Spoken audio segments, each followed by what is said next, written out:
Most people try to 10 times their output by grinding harder. That's why they burn out and stay stuck. The way output scales in my life is not work more hours. It's build better systems. Here are the 3 systems I use and how you can copy them. People say, how do you run multiple companies? Tesla, SpaceX, Neuralink, X, and more. Do you just never sleep? Sleep is actually important. What matters more is structure. I don't think of myself as owning companies. I think of myself as building systems around problems. A system that makes rockets cheaper and more reliable. A system that makes cars smarter and the grid cleaner. A system that lets information move faster. Companies are just the legal shells around those systems. The reason this matters is simple. If you build systems, your output can grow without your hours growing linearly. If you don't build systems, every extra thing you do just steals time from something else. Most people live like this. Their calendar is random. Their tasks are random. Their priorities change every day based on who shouts the loudest. Then they wonder why working harder doesn't change their life. So in this video, I want to walk you through 3 systems I use to 10 times output. First are principles thinking, experiment-driven work, brutal prioritization. Then I'll show you how to turn your week into a few simple engines instead of a mess of tasks. System 1. First are principles thinking. Most people solve problems by copying. They ask, what are other people doing? What does the industry usually do? What's the standard playbook? Then they make small tweaks. That's called reasoning by analogy. It's fine for small improvements. It's terrible if you want to build something new. First are principles thinking is different. You take the problem, strip away all the this is how it's done. Break it down to the basic truths of physics, math, and human behavior. Rebuild from there. For example, with electric cars, the old thinking was, electric cars are slow, ugly, and short range. People won't want them. The first true principles view was, what is energy density of gasoline versus batteries? How fast is battery tech improving? What does it actually cost to build an electric powertrain versus combustion over time? Can you design a car that is desirable first, not just efficient? Once you see those pieces, you realize if we push battery tech, power electronics, and design hard enough, an electric car can be better than gas cars on almost every dimension, not just good for the planet. Same for rockets. Traditional assumption, rockets are expendable. We throw them away. It's expensive.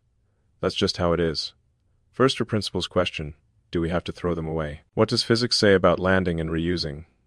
From there, you design toward reusability Fendi, which is what SpaceX has done with Falcon 9, Falcon Heavy, and now Starship. How does this 10 times output? Because when you think from first principles, you stop wasting time on fake constraints. You stop trying to optimize broken systems. You focus your energy only on the parts that must be true.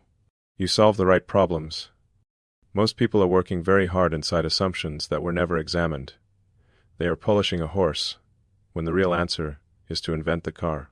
If you want to copy this, here's how. When you face a big decision or problem, write down, what is the actual goal? What are the things I know are true? Laws of physics, basic economics, human nature.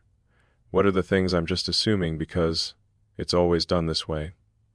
Then attack the assumptions. That alone will make you more productive than 90% of people who just accept the default rules. System 2, experiment-driven work, once you know what you're trying to do. The next question is, how do we figure out what works? Most people pick a plan, fall in love with it, and then try to brute force it into reality. That's ego-driven work.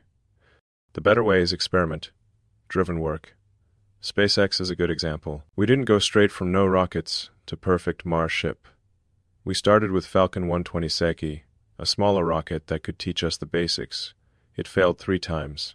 We learned every time. The 4th time it worked, and we used those lessons to build Falcon 9. Falcon 9 became a platform for landing boosters.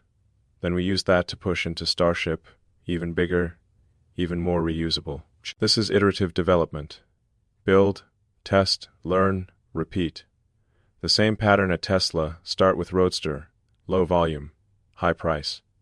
Use what you learn to build Model S and X. Then Model 3 and Y for mass market. Use over the software updates as constant experiments on real fleets. The key is Don't guess in a vacuum. Don't argue in meeting rooms forever. Run lots of small tests. Collect data. Let reality tell you what the next step is. Most people only run one big experiment. They choose a job, a business idea, or a strategy, and then hope. They stay in places that don't scale because they never tested alternatives. If you want to copy this in your life, think like this. Instead of debating a business idea for 6 months, run 3 small paid tests in 6 days. Instead of wondering if a skill is worth learning, spend 20 hours on it and see if you're getting traction. Instead of arguing about content ideas, post 30 pieces and look at the data.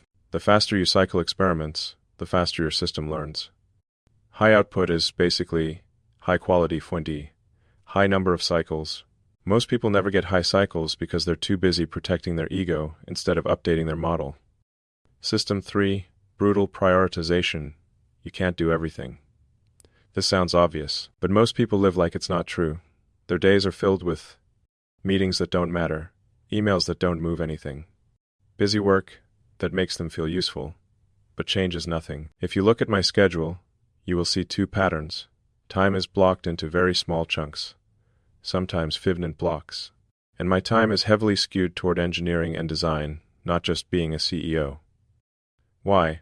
Because those are the activities that actually move the needle, solving core technical problems, making key product decisions, removing blockers for the teams building the real thing. Everything else is noise. Brutal prioritization means identify the 1-3 activities that drive 80% of the outcome. Spend most of your time there.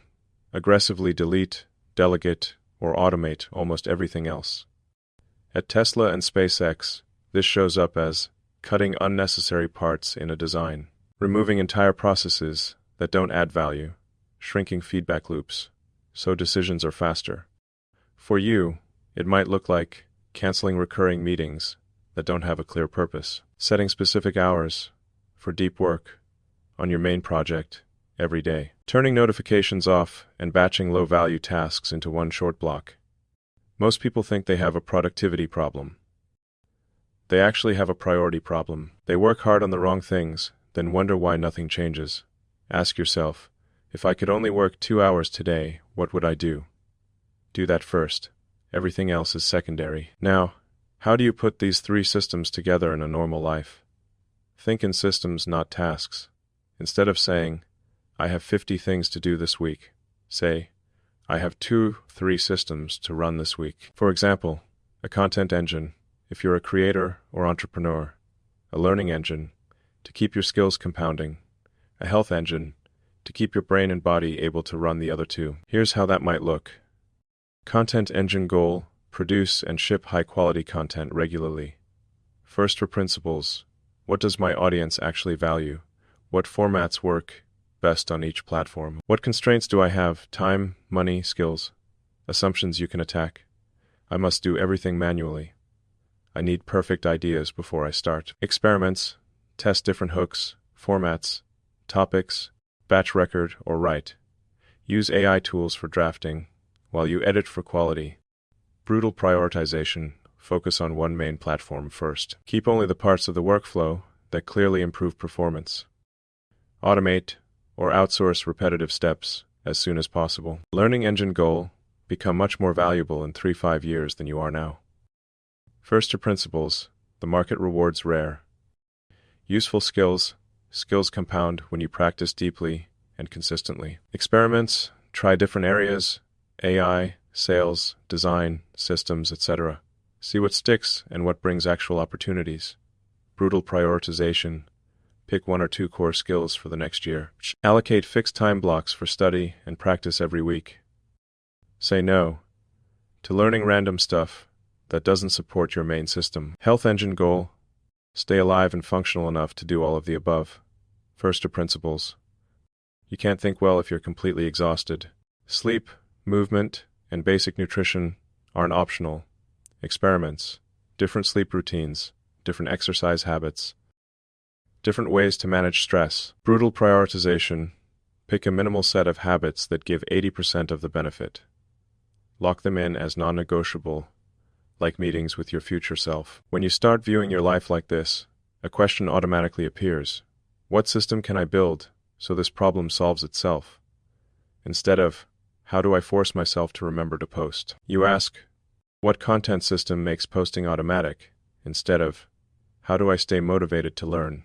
You ask, what learning system keeps me practicing, even when I don't feel like it? Instead of, how do I find time to get healthy? You ask, what health system fits into my reality and keeps me from crashing? That's how I think about companies. Not, how do I work more? But, what system solves this class of problems over and over without me touching every part? Do the same in your own life. System 1. Think from first principles instead of copying. System 2. Run experiments instead of defending guesses. System 3. Prioritize brutally instead of trying to do everything. Most people work hard and stay stuck because they try to outergrind broken systems. If you build better systems, your output doesn't just get a little better. It can multiply, and you don't need to be a CEO of anything to start. You just need to stop treating your life like a random to pseudo list and start treating it like a set of engines you can design.